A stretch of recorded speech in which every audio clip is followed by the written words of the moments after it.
Ya, baik. Assalamualaikum warahmatullahi wabarakatuh dan selamat siang Bapak Ibu sekalian. Terima kasih karena telah meluangkan waktunya di tengah hari yang terik ini karena di tempat kami sekarang sangat panas. Jadi terima kasih untuk Bapak Ibu sekalian karena telah meluangkan waktunya sekali lagi. Nah, untuk keberlanjutan materi kita di periode 16 kali ini.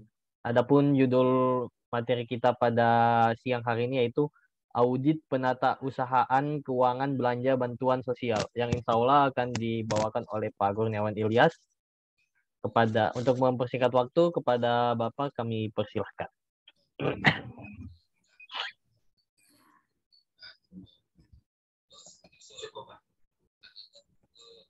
Ya, terima kasih Fadel atas kesempatan dan sudah hadir sebagai moderator. Hari ini kita ada 3 materi ini bersamaan, tapi bisa menyiapkan waktu untuk semuanya sehingga semua bisa terselenggara dengan baik ya, dengan baik itu sendiri. Jadi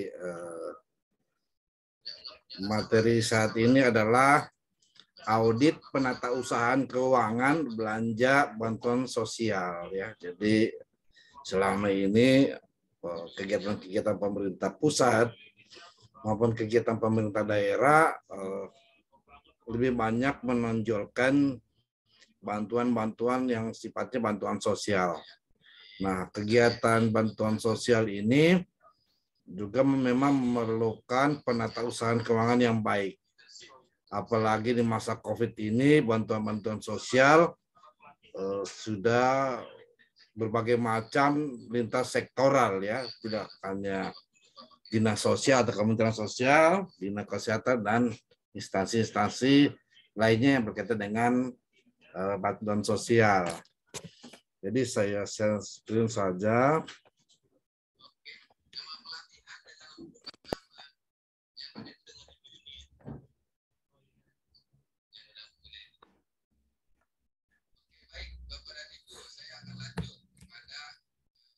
Pertama, pembahasan ya dasar hukum, yang kedua akun dan kriteria belanja, yang keempat, yang ketiga adalah metode, kedua metode audit ya, yang ketiga adalah harusnya ketiga kriteria dan akun belanja. Dasar hukumnya ya PP 60/2008, peraturan pemerintah 12 tahun 2020 tentang pengelolaan keuangan daerah, harusnya 2019 ya, 2020.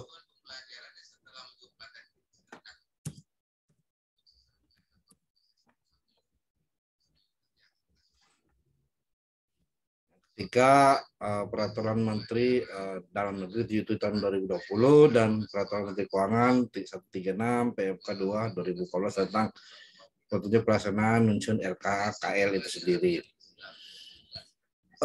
Bantuan bentuk bansos ini sebenarnya ada 2 ya. Jadi menurut peraturan Permendagri 77 tahun 2020 adalah dalam bentuk uang atau barang. Sedangkan penerimanya adalah individu, keluarga atau kelompok masyarakat. Nah, bantuan sosial ini diperlukan dalam hal ya suatu peristiwa atau kejadian ya untuk menangani krisis sosial, krisis ekonomi, politik atau fenomena maupun bencana alam. Ya, kalau tanpa ada bantuan sosial maka berdampaknya akan semakin terpuruk dan tidak dapat hidup yang wajar oleh masyarakat. Sehingga pemerintah melalui Permendagri 77 2020 ya, dengan peraturan Menteri Keuangan tersebut ya sudah menempatkan nomenklatur atau akun belanja bantuan sosial. Nah, bantuan sosial juga sebenarnya tidak hanya berlaku untuk tahun anggaran yang sama atau tahun anggaran tersebut. Bantuan sosial juga berlaku dan berkelanjutan agar penerima resiko atau penerima dampak dari misalnya krisis sosial atau fenomena alam, ya terus berkelanjutan di memperoleh bantuan, ya. Akan tetapi pemberian bantuan sosial juga, ya, bantuan sosial juga harus dilihat dari kemampuan APBD, ya, APBD setelah urusan wajib dan urusan pilihan, ya, dipenuhi itu sendiri. Jadi bansos ini, ya, menjadi prioritas, menjadi urusan wajib, ya, dalam rangka penanganan krisis atau risiko sosial itu sendiri. Selanjutnya, penerima bantuan sosial itu ada dua, ya, ada dua yang saya sebutkan tadi, uang dan barang, ya. Pertama, siapa penerimanya? Ya, beasiswa bagi anak miskin, yayasan penyatim piatu, ya, nelayan, masyarakat lanjut usia, terlantar, cacat berat, tunjangan kesehatan putra putri pahlawan yang tidak mampu. Itu bantuan langsung barang. Ada juga bantuan langsung dalam bentuk tadi uang, ya. Ada juga dalam bentuk barang. Ya, bantuan langsung kendaraan operasional, perahu, nelayan miskin, makan minum, ya, bantuan ternak bagi kelompok masyarakat yang kurang mampu. Inilah dua jenis penerima bantuan sosial yang sifatnya bantuan langsung dalam bentuk uang maupun dalam bentuk barang. Kriteria pemberian bantuan, ya, sosial, pertama tujuan pemberian. Nah, tujuan pemberian ini kurang lebih ada 7, ya. Pertama, untuk rehabilitasi sosial, perlindungan sosial, ya, pemberdayaan sosial, jaminan sosial, penanggulangan kemiskinan, dan penanggulangan bencana. Dalam hal perencanaan, ya, ada perencanaan kriteria bantuan sosial, ada sifat tidak direncanakan dan direncanakan. Artinya apa? Ketika tiba-tiba ada bantuan sosial, ketika ada bencana yang tidak diprediksi akan tiba, maka itu dikategorikan, ya, tidak direncanakan. Nah, dia masuk dalam akun atau belanja bantuan tidak terduga. Nah, yang kedua, pagu anggarannya dalam perencanaan untuk merencanakan, pagu anggarannya tidak direncanakan tidak melebihi pagu anggaran yang direncanakan. Artinya apa? Pagu anggaran yang lalu atau pagu anggaran sebelumnya atau pagu anggaran untuk penanganan berkelanjutan tidak boleh melebihi dari pagu anggaran yang tidak direncanakan. Yang kedua, permintaan bansos tidak direncanakan dilakukan oleh SKPD terkait. Jadi ketika peristiwa tidak direncanakan seperti bencana alam, maka yang melakukan permintaan atas bantuan sosial itu adalah SKPD terkait, ya. Nah, yang kedua adalah direncanakan usulan calon penerima, ya. Yang kedua, usulan SKPD bisa juga sudah jelas nama, alamat penerima dan besaran pada saat menyusun APBD. Jadi pada saat menyusun APBD sudah jelas calon penerimanya, usulan dari SKPD mana, termasuk alamat, identitas yang lengkap, ya, yang lengkap terhadap calon penerima atau SKPD yang mengusulkan. Nah, bagaimana penganggarannya? Penganggarannya lah akun belanja, ya, tentu harus kita lihat di objeknya, ya, objek, ya, bantuan sosial. Rinciannya bantuan sosial kepada individu atau kepada masyarakat. Subjek rinciannya adalah, ya, program untuk penanganan masyarakat miskin, umpamanya, untuk penanganan masyarakat terdampak. Kegiatannya itu dalam bentuk memberikan bantuan sosial. Nah, kode rekeningnya yang kita ketahui di PMD 77 2020 adalah 51.06, ya. Ini sudah berlaku. Nah, bagaimana kita melakukan metode audit, ya? Metode audit, ya, pertama perencanaan penganggaran. Ya, tentu kita lihat, ya, akun BTP, pagu anggaran tetap tidak direncanakan oleh SKPD. Kalau untuk yang tidak direncanakan, yang direncanakan adalah usulan calon penerima, usulan SKPD teknis, identitas lengkap, ya, yang termasuk juga yang mana urusan pemerintah, program, ya, di dalam perencanaan itu harus diuraikan urusan pemerintah, organisasi, program, dan kegiatan lokasi. Nah, selanjutnya di perencanaan juga dan penganggaran harus ada indikator tolak ukur kinerja. Indikatornya itu capaian, program, masukan, keluaran, dan hasil. Ya, harus tergambar di perencanaan. Nah, metode audit yang kita melihat perencanaan penganggarannya. Tolak ukurnya berapa persentase tercapai untuk menanggulangi misalnya bencana alam ataupun dampak dari kerusuhan misalnya. Target presentasi berapa persen ya. Yang kedua, bagaimana kita lakukan audit? Ya kita pelaksanaannya, dokumen anggarannya, dokumen usul SKPD ya. Jadi harus ada usulan, kita melihat usulan SKPD terhadap kegiatan penanggulangan bantuan sosial atau penanggulangan bencana. Termasuk juga kita melihat SOP-nya ya, SOP-nya ya, SOP dalam hal memberikan atau menerima bantuan sendiri. Hasil verifikasi, apakah pemerintah atau SKPD terkait sudah melakukan verifikasi terhadap penerima bantuan, berapa bantuan yang diderita, apa dampaknya, siapa yang terluka, siapa yang jumlah yang harta yang hilang dan lain-lain. Nah, selanjutnya harus ada penetapan SKPD. Nah, pemberi bantuan sosial itu harus ada penetapan SKPD atau kepala daerah, ya, bahwa siapa-siapa yang menerima bantuan dan memiliki daftar penerima, ya, daftar penerima dan rekening penerima termasuk dokumentasi. Nah, ini yang penting ya, ketika kita melakukan audit yang paling pasti adalah kita lihat dulu usulannya dari teknis atau dari masyarakat. Penyusunan SOP-nya bagaimana cara pembagiannya, bagaimana cara memverifikasinya, bagaimana cara merekrutnya, hasil verifikasinya bagaimana, penetapan SKPD atau kepala daerah, daftar penerima, rekening penerima, dan dokumentasi. Ini yang paling penting. Nah, kalau untuk bantuan sosial, dia kategori belanja langsung ya, belanja langsung ataupun LS. Maka yang bertindak untuk menyelenggarakannya adalah Bendahara Program Pembantu, dengan cara membuat LS ya, meneliti dokumen pembayaran. Nah, PPK dalam hal ini pejabat penata negara menyiapkan SPM LS, memverifikasi SPP LS, memverifikasi LPJ LS. Yang kedua, SP2 LS ini adalah bendahara umum daerah itu sendiri. Jadi kesimpulan yang bisa kita peroleh dari audit nantinya bisa fiktif, penerimaan tidak tepat sasaran, penerimaan tidak layak, dokumen pendukung atas tagihan tidak lengkap. Jadi ujung tombak dari ataupun kata kunci dari termasuk yang paling penting dalam metode audit untuk bantuan sosial pertama di perencanaan penganggaran dan pelaksanaan. Kalau penatasannya jauh lebih sifatnya administratif yang sudah ada regulasinya.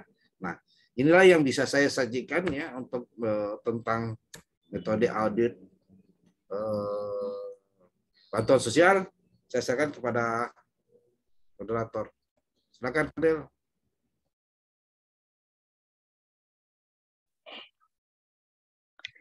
Ya baik, terima kasih atas presentasinya dari Pak Kurniawan tentang audit penatausahaan bantuan sosial tadi.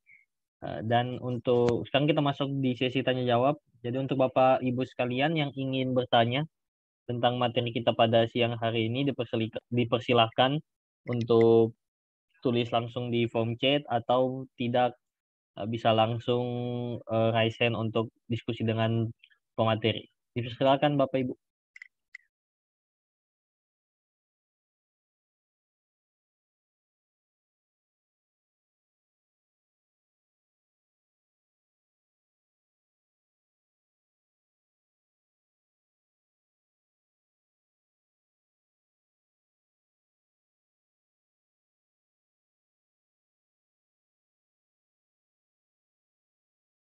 Ya, Bapak Ibu sekalian dipersilakan untuk bertanya jika masih ada yang ingin dipertanyakan tentang audit bantuan penatausahaan bantuan sosial tadi yang sudah dibawakan oleh Pak Kurniawan.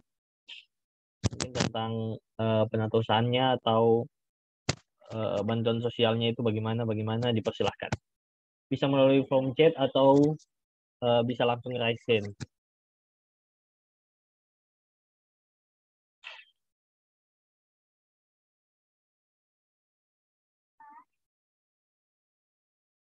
Dipersilakan Bapak Ibu. Nah, sudah ada pertanyaan dari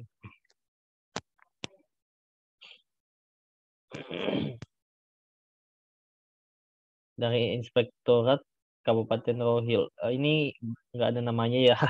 Nah, pertanyaannya yaitu apakah ada kriteria masyarakat miskin yang memperoleh bantuan kriteria masyarakat miskin yang akan menerima bantuan. Dipersilakan Pak Kurniawan. Bicara kriteria masyarakat miskin itu, kita bisa lihat ada dua institusi yang menetapkan kriteria masyarakat miskin ya, yang diterbitkan oleh Dinas Sosial ya dan BPS itu sendiri. Jadi kriteria tersebut sudah ditetapkan oleh Dinas Sosial dengan BPS itu sendiri. Nah, masyarakat miskin ini yang dimaksud adalah masyarakat yang ingin memperoleh bantuan sosial yang yang direncanakan ya, yang prosesnya direncanakan. Sedangkan proses yang tidak direncanakan, yang akibat dari bencana alam, ya, yang tiba-tiba, maka kriteria miskin itu ataupun juga kriteria tidak miskin itu tidak masuk ya, tidak masuk. Maksudnya tidak masuk artinya yang terkena bencana atau dampak bencana alam, termasuk non alam itu termasuk bagian dari penerima bantuan itu sendiri, ya, yang punya dampak terhadap bencana alam dan non alam ya, bencana alam seperti gempa bumi dan lain-lain, non alam salah satunya seperti COVID itu sendiri ya, seperti COVID itu juga bisa dikenakan oleh semua yang terdampak terhadap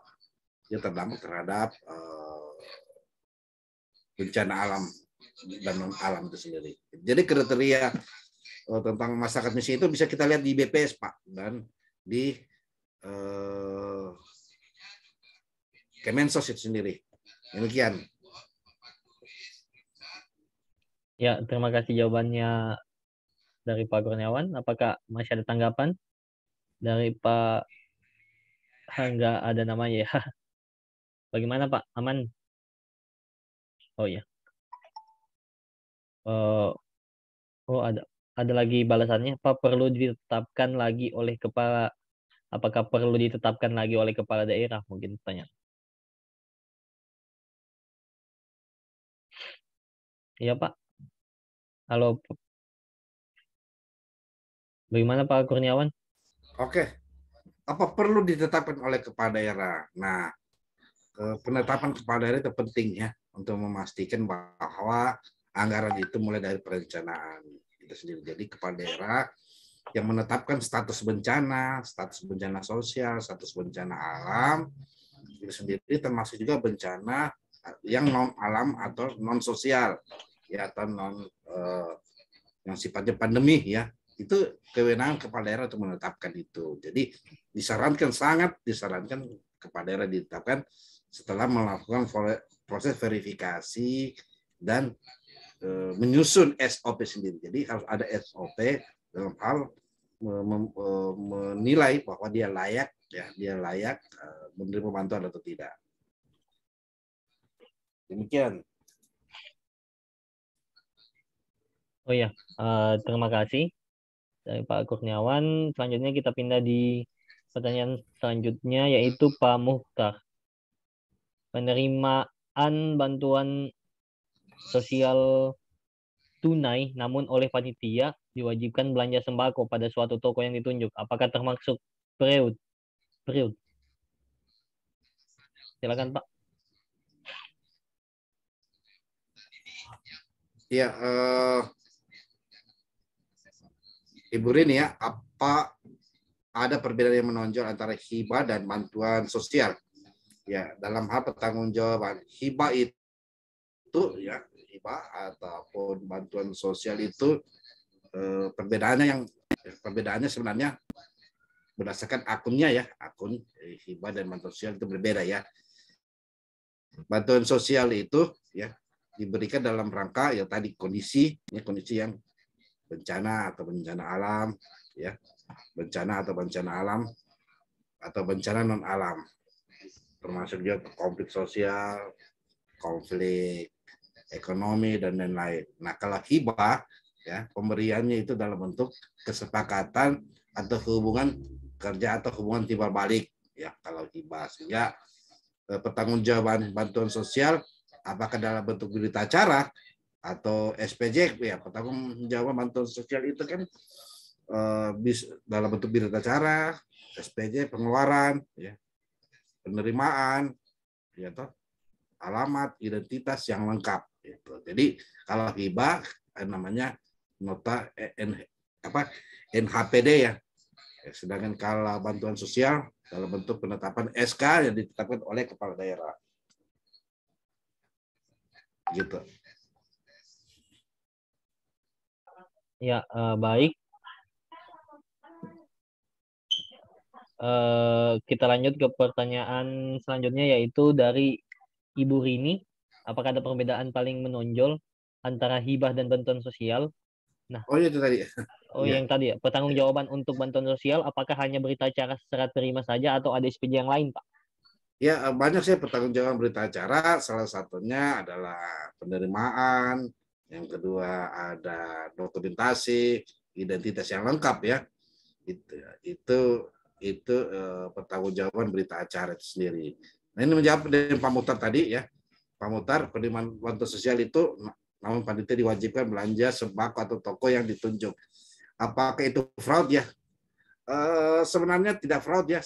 Fraud itu selama tidak ada pemberian atau penerimaan, selama tidak ada kolusi ya itu fraudnya sendiri, maka bukan fraud ya. Dan harga yang memang sangat terjangkau, bisa kualitas yang baik, saya kira tidak fraud itu. Menunjuk toko tersebut tidak masalah. Ya, olehnya itu mekanismenya harus dibuat SOP-nya. Toko-toko tersebut apakah sudah tersedia sesuai dengan bahan pokoknya, termasuk juga harganya sudah memadai, harganya sudah terjangkau ya, berbeda dengan harga yang lain, saya kira tidak masalah.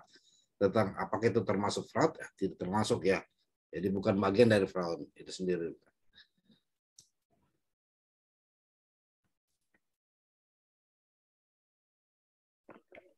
Ya, baik. Sepertinya sudah tidak ada lagi pertanyaan, dan bagi Bapak Ibu sekalian lagi yang ingin bertanya, dipersilakan bisa langsung raise hand atau menulis pertanyaannya di kolom chat. Dipersilakan Bapak Ibu.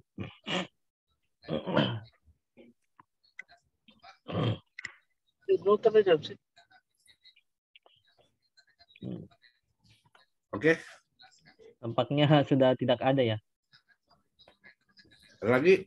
Apakah ada Izin lagi? Bapak, Oh iya, dari saya. Ya. silakan Bu Herlin Susan. Iya, izin Pak narasumber. Kak, ini mau bertanya kalau misalnya bantuan hibahnya kepada organisasi masyarakat dengan nilai uang yang misalnya dalam jumlah yang besar, apakah pemerintah daerah atau khususnya kita APIP boleh melakukan audit terhadap laporan pertanggungjawaban atas penggunaan hibah tersebut. Terus kalau memang boleh, apakah yang menjadi dasar atau acuan kriteria untuk belanja yang dikelola oleh organisasi tersebut untuk kita melihat sebagai kriteria yang kita gunakan di dalam pemeriksaan tersebut. Terima kasih, Pak. Baik, setiap uang yang diberikan dalam bentuk barang, setiap belanja dalam bentuk barang maupun dalam bentuk uang, ya harus dipertanggungjawabkan ya dengan bukti lengkap dan sah. Untuk itu apapun bentuk kegiatannya kepada LSM, kepada masyarakat, maka APIP itu punya tanggung jawab dimaksud di PP 60 tahun 2008, termasuk di Permendagri ya, setiap kegiatan atau belanja pengguna anggaran pelaksana kegiatan mempertanggungjawabkan dengan menyertakan bukti lengkap dan sah itu sendiri. Jadi bukan boleh tidak boleh, tapi kewajiban setiap uang yang dibelanjakan oleh penyedia atau oleh masyarakat. Nah, untuk itu APIP tentu akan melaksanakan kegiatan tersebut ya, kegiatan insurance atau quality insurance itu sendiri. Itu dari pertanyaan tersebut itu menjadi tugas APIP ya, tugas APIP dalam hal memeriksa kegiatan tersebut. Demikian Ibu Herlin. Ya. Iya, izin Bapak, tambahannya tuh kira-kira kriteria atau regulasi apa sih yang kita gunakan apabila misalnya di dalam pelaksanaan penggunaan dana hibah tersebut organisasi ini ada punya protap, prosedur tetap, tetapi kalau menurut rasionalnya kita sebagai APIP, belanja ini negara, misalnya satu perjalanan di organisasi itu apabila mereka menetapkan bahwa setiap perjalanan itu ada dana operasional oleh orang yang melaksanakan kegiatan. Tetapi mereka punya sistem bukan ad cost tapi lumsum. Apakah diperbolehkan ada pendobolan seperti itu? Kalau mereka kan acuannya tadi protap. Tapi kalau kita secara pengelolaan keuangan daerah itu kan pemborosan uang negara gitu. Kira-kira kriteria yang apakah boleh menggunakan mereka punya protap itu seperti itu Pak Iji? Terima kasih. Oh, kalau yang memiliki keuangan atau yang mengatur keuangan atau bertanggung jawab keuangan atau yang mengelola keuangan itu adalah termasuk yang memiliki keuangan negara itu adalah pemerintah ya. Jadi APIP itu tunduk pada aturan yang dibuat oleh pemerintah ya, bukan aturan yang dibuat oleh organisasi masyarakat ataupun juga LSM dan SOP LSM. Untuk itu termasuk swakelola pun juga, ya, pekerjaan swakelola tipe 3 dan tipe 4, ya, APIP bisa masuk melakukan meminta pertanggungjawaban, ya, menilai pertanggungjawaban kegiatan atau keuangan yang dilakukan oleh desa, termasuk juga baik itu swakelola maupun bukan swakelola. Untuk itu SOP yang dibuat mereka ya, dalam bentuk lumsum ataupun ad cost itu sendiri, kita kembali pada regulasi bahwa setiap uang yang dibelanjakan itu harus didukung dengan bukti yang sah dan memadai dan cukup. Yang kedua, ada prinsip pengelolaan keuangan negara ya, efisien, efektif ya, efisien dan efektif dan akuntabel. Nah, efisiensilah yang menjadi dasar kita pihak APIP untuk melakukan pemeriksaan setiap uang yang dibelanjakan.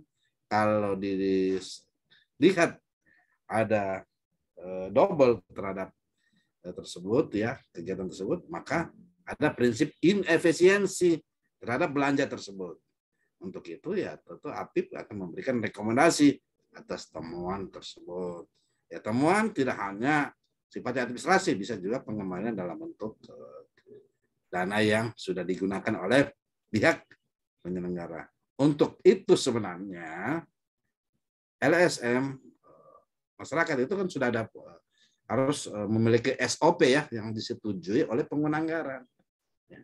Kalau tidak disetujui kan tidak bisa dilaksanakan oleh kelompok masyarakat. Jadi pengguna anggaran lah yang punya kewenangan penuh terhadap pengelolaan pertanggungjawaban keuangan.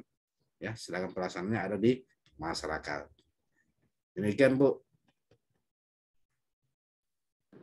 Terima kasih Pak. Oke. Terima kasih pertanyaannya dari Bu Herlin dan juga jawabannya dari Pak Kurniawan. Nah, ada pertanyaan lagi satu di form chat yaitu dari Bu Suminarsi. Mohon pencerahan dalam belanja bansos atau hibah standar belanja apa yang dipakai, standar APBD atau standar organisasi penerima? Silakan Pak. Kalau bicara standar belanja tentu harus mengikuti ya standar belanja yang ada di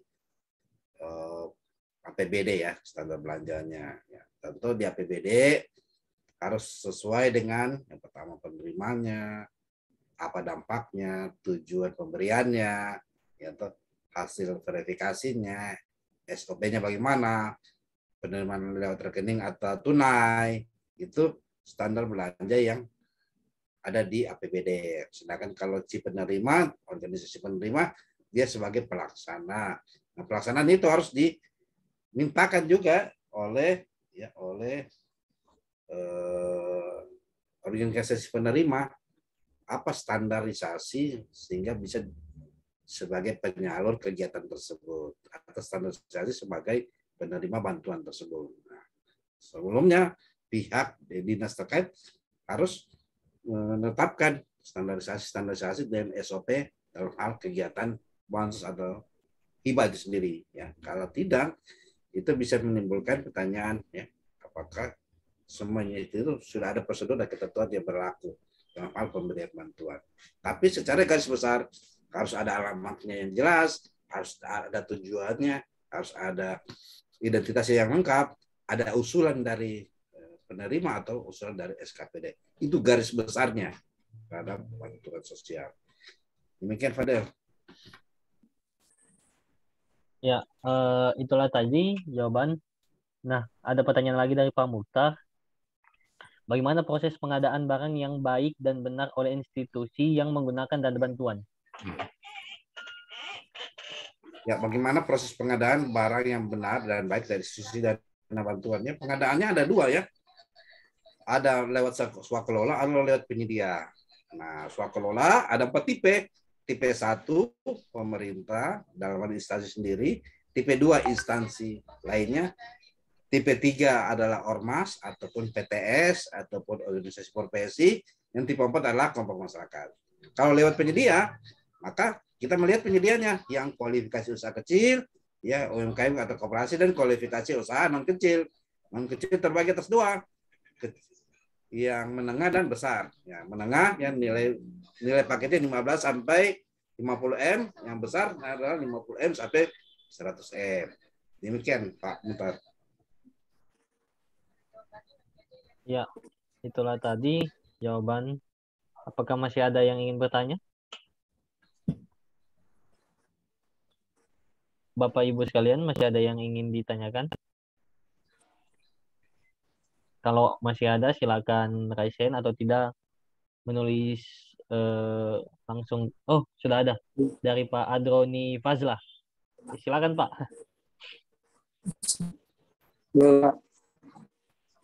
Halo. Ya, Apakah boleh kita, halo, apakah Ya. bisa kita mengasihkan bantuan nilai kriteria yang ditetapkan oleh Kemensos, Pak?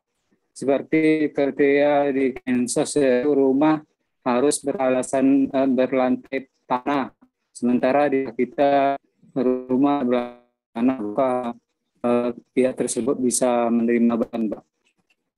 Baik. Ya. Mungkin Pak, suaranya putus-putus Pak. Pak Adroni. Mungkin bisa diketik saja Pak. Dengar Pak. Dengar Pak. Suaranya putus-putus Pak.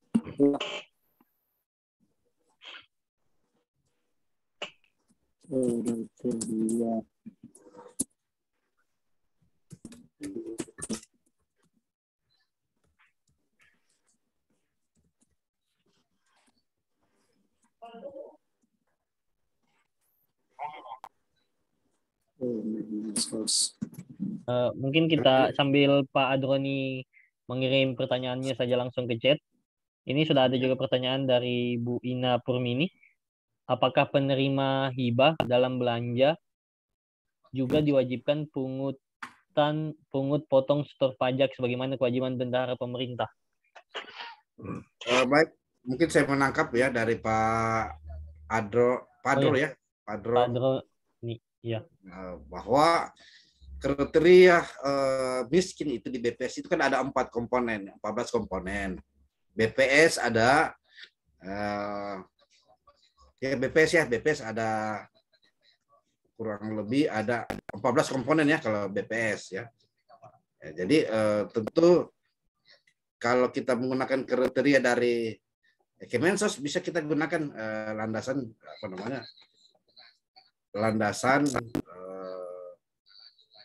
kriteria miskin dari Kemensos. Bisa saja selama itu ada rujukannya, penetapan kriteria miskin itu dikembalikan kepada instansi yang berwenang. Nah, instansi yang berwenang ada dua, yaitu Kemensos atau BPS itu sendiri. Ya, demikian Pak.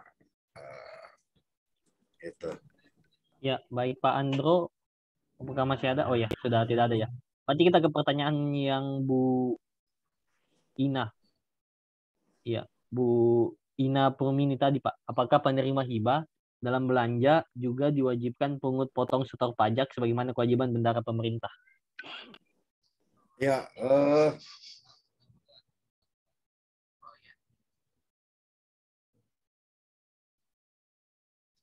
Ya, sebenarnya potong pajak ya untuk dalam hal bansos itu sendiri, kalau penerimanya dari masyarakat itu sendiri ya tidak ada potong pajak ya, tidak ada kewajiban menyetor pajak atau pungut pajak dari bendahara pemerintah ya.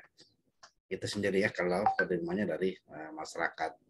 Kalau lewat pihak ketiga maka ada penerimaan ya, penerimaan itu pun juga kalau lihat jenisnya, kalau kelompok masyarakat ya, ataupun swakelola ya, tipe 1, tipe 3 dan tipe 4 tidak ada potong pungut pajaknya kecuali tempat kita belanja. Misalnya kita belanja di tempatnya Pak Adroniva ya, di tokonya, maka si pemilik toko si pemilik toko yang kita hitung pajaknya ya.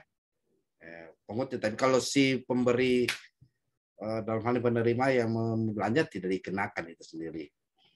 Demikian Pak Del.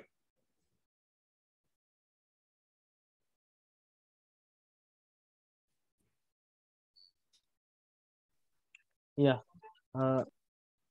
masih ada Pak? Ya, Sudah ya? itu. Jadi tidak ada potongan pajak ya si penerima, tapi kalau tempat belanja dalam hal ini toko, ya bisa kita kenakan pajak. Jadi kita bisa mintakan dipotong ataupun juga kita meminta MPP-nya ya untuk dilakukan pemotongan atas belanja tersebut ya. Tapi kalau untuk penerima tidak ada dipotong. Demikian pada. Oh iya. Nah, itulah tadi jawaban dari Pak Kurniawan. Apakah masih ada pertanyaan, Bapak Ibu sekalian? Sebelum kita tutup materi kita pada siang hari ini. Dipersilakan Bapak Ibu.